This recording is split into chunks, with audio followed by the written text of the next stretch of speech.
बहुत रात हो चुकी थी। रात के करीब 8 बज चुके थे, लेकिन करण और माया अभी तक घर नहीं आए। माँ कभी दरवाजे की तरफ देखती तो कभी घड़ी की तरफ।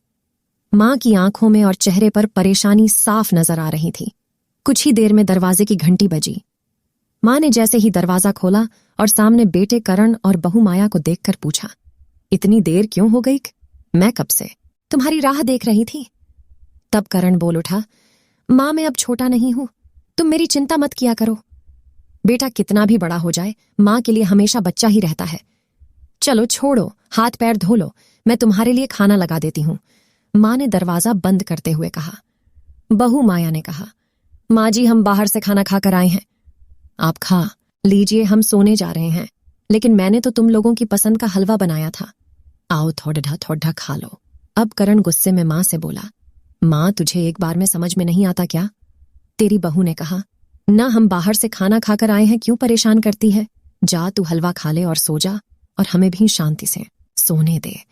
माँ अकेले कैसे हलवा खा सकती थी और उसे बिना खाए नींद कैसे आ सकती थी? क्योंकि बेटे के इंतजार में उसने भी कुछ नहीं खाया था।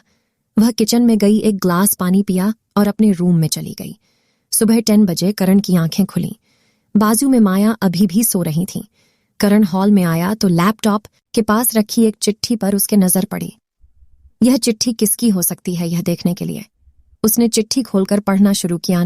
मेरे बेटे, तू सोच रहा होगा कि एक ही घर में रहते हुए ये चिट्ठी क्यों? मैं तुम्हें बोलकर भी ये बात बता सकती थी, हाय बता सकती थी। अगर तू मेरी बातें सुनना चाहता तो किसी एक्सप्रेस गाड़ी की तरह तू आता है और कुछ ही पलों में निकल जाता है। खैर वो सब जाने दो। कल तुम्हारा जन्मदिन था, इसलिए मैंने हलवा बनाया था। सोचा कम से कम आज के दिन साथ में बैठकर खाना खाएंगे। मगर मैं यह बात भूल गई थी कि मेरा बेटा बड़ा हो चुका है, तो अपने दोस्तों के साथ पार्टी करके खाना खाकर आया। चलो, मुझे इस बात की खुशी ही हुई। मेरी दवाइयां खत्म हो गई हैं। मैंने कुछ दिनों पहले तुझे दवाई की एक चिट्ठी दी थी। अगर वक्त मिले तो वह दवाई मुझे लाकर देना है, मुझे थोड़ी राहत हो जाएगी। करण को याद आया कि 4-5 दिन पहले माँ ने एक दवाई की चिट्ठी दी थी। उसने अपने ऑफिस के बैग में जाकर उस चिट्ठी को तलाशा और उसे खोलकर देखा। उसमें लिखा था, मुझे ऐसी दवाई लाकर दो जिससे मैं अपने बेटे को भुला सकूं। करण को एहसास हुआ कि मुझसे बहुत बड़ी गलती हो गई है। उसकी आंखें नम हो गईं।